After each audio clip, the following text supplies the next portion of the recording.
노상원 전 정보사령관의 수첩에 500여 명을 수집하겠다며 구체적인 체포 계획이 담겨 있었다는 보도가 나왔습니다.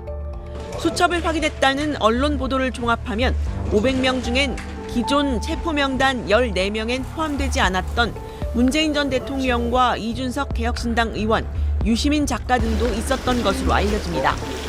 정치인뿐 아니라 좌파 판사, 좌파 연예인 등도 수거 대상이라고 했는데 방송인 김제동 씨와 축구선수 출신인 차범근 전 감독도 포함됐습니다.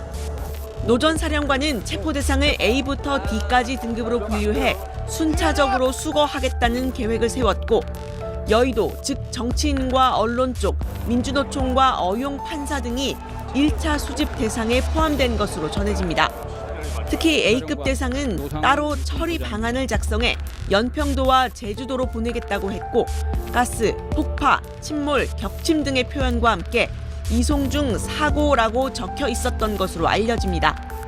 여인형 전 방첩사령관으로 추정되는 글자 여 옆엔 행사 인원 지정, 수거 명부 작성이라고 쓰였고 박안수 전 계엄사령관은 수집 장소, 전투 조직 지원을 맞는 것으로 썼습니다.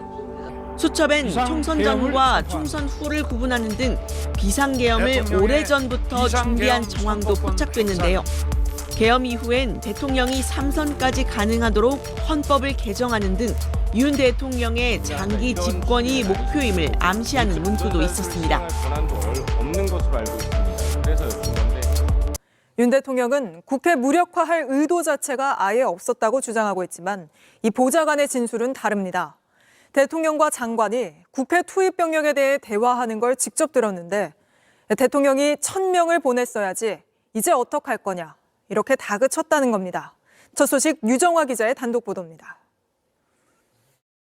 김용현 전 국방부 장관을 수행했던 김철진 군사보좌관은 검찰에 자필 진술서를 제출했습니다.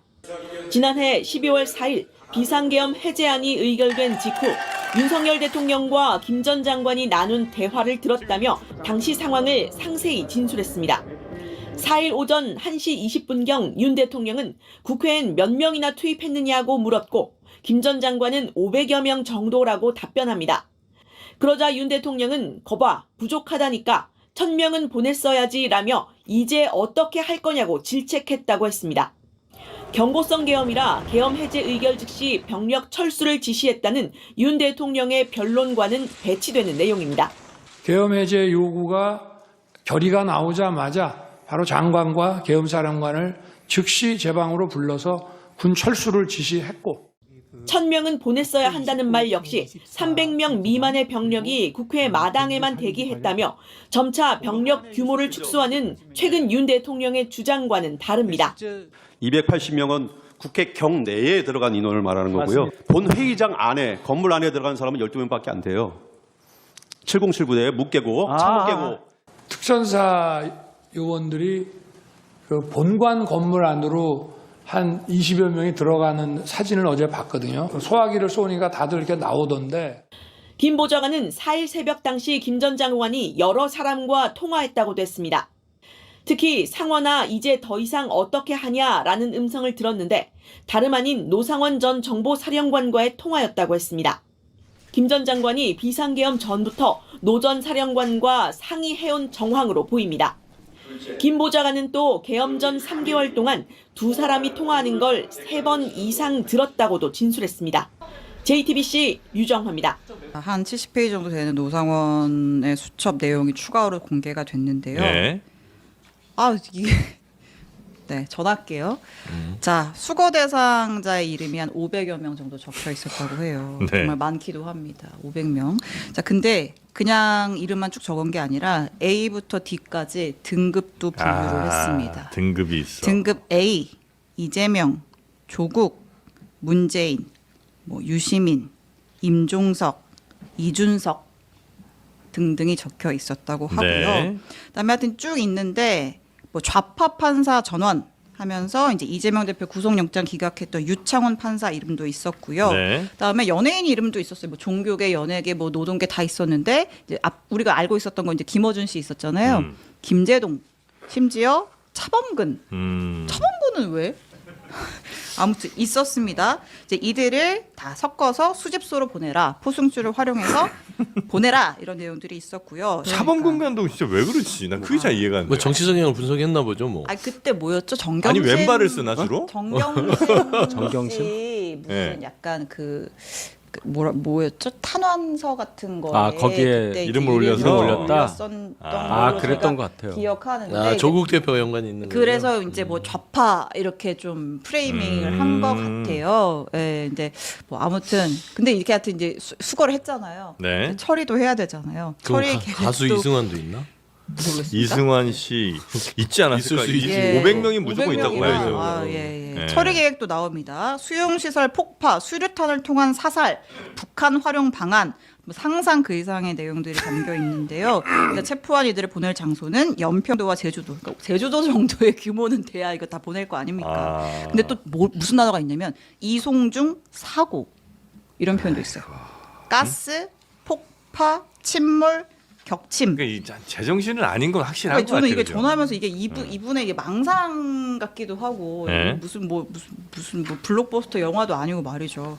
아무튼 이런 식으로 어떻게 처리를 할지 폭파와 격침시켜서 사살을 한다 이런 내용들이 담겨 있고요. 그때 이제 중국과 북한을 활용해서 일종의 북풍 전략을 편다 이런 내용들이 있고 그다음에 이제 마지막으로 또 무슨 중국 내용이 그렇게 싫어하면서 또 뭘 활용을 해. 네, 싫어하니까 활용을 하나 봐요. 네. 아무튼 이제 그런 것뿐만 아니라 이제 비상계엄 이후의 네. 어떤 상황, 뭐 예를 들면 헌법을 고쳐서 3번까지 연임을 할 수 있게 한다. 그러니까 이제 장기 집권을 노린 플랜까지도 그 과정에서 전 국민에게 출국 금지 조치를 내린다. 전 국민에게 예, 이런 내용들이 적힌 그러니까 그런 문구가 있는 노상원 수첩의 내용이 공개가 됐습니다. 아니, 너무 황당해서 미치광이죠, 미치광이. 아 그러니까 이거 이 미치광이의 어떤 자작 소설이라고 믿고 싶을 정도인데 네. 그게 아니잖아요. 그냥 혼자서 퇴역 장성 출신이 어떤 뭐 무속인으로 살면서 막 혼자 어떤 그런 이런 국가의 원한이 있어서 막 이렇게 썼다고 보기에는 지금 실행된 게 많잖아요. 김영현 전 장관을 통해서 노상원에게 정보사령관을 보내서 지시받고 복종하게 만들고 노상원의 여러 가지 징후들이 선관위 투입부터 국회 체포 지시에 대한 어떤 맥락들이 노상원의 수첩과 실행된 것들이 거의 맞아떨어지고 있어요. 그러면 이게 구체적으로 우리가 상상했던 거, 이 비상계엄이 국회에서 해제 의결되지 않고 성공했다면 이 같은 일이 벌어졌다는 겁니다. 아 이거는 이건 미치광이가 아니라요. 뭐 어떻게 말로 표현할 수 없는 이거를 뭐 망상이라는 것도 너무 고운 단어 아닌가? 라는 생각이 들 정도예요. 이 사람 도대체 어떻게 이 사람을 이해해야 될지는 모르겠어요. 저는 어지간하면 뭐 용서가 되든 안 되든 그건 이제 2차적인 문제고 이해는 가능한 해보려고 하거든요. 이 인간은 뭘까? 근데 이거는 진짜 아무리 생각해도 이해하기가 너무 어렵습니다. 그러니까 우리가 같은 그 장소, 같은 시대를 산다고 봤을 때 이분은 이제 사회 변화라든지 이런 것에 대해서 전혀 인지를 못하고 80년대 이제 육사 다니고 쭉 그때부터 이제 성년이 돼서 지금까지 살아오신 분인데 본인 어릴 때 이제 경험했었던 뭐 유신이라든지 뭐 그런 기억에 지금 현 상황을 접목을 해서 무슨 뭐 개헌까지 해서 삼선, 뭐 전 국민 뭐 출국 금지 예. 뭐 이런 생각 하는 거죠. 이게 해외여행 자유화된 게 89년이거든요. 네. 이거 뭐 기억도 안 나잖아요. 네. 저 고등학교 때라. 그러니까 그런 생각 하는 거예요. 그 이전 시대로 돌릴 수 있다. 해외여행 못하게 하면 되지. 그러니까 그런 거예요.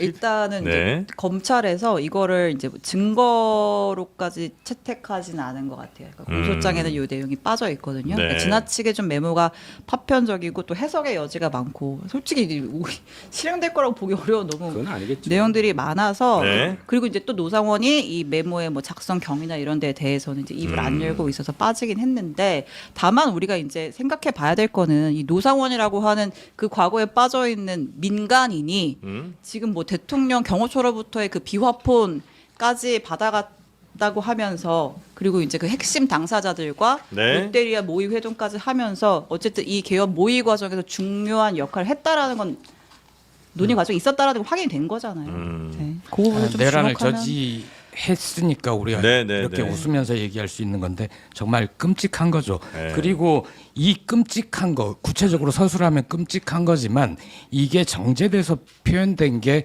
비상계엄 선포문에 나옵니다. 반국가 세력을 일거에 척결하겠다. 척결한다. 이 구체적인 내용인 거죠. 과연 이 사람 혼자만 이렇게 미쳤을까? 전 그렇게 생각하지 않습니다. 이런 사람들이 곳곳에 집단으로 뭉쳐 있을 수 있습니다. 그래서 내란이 아직도 진행 중이라는 거고 네. 그거를 끊임없이 경계를 해야 되는 거죠.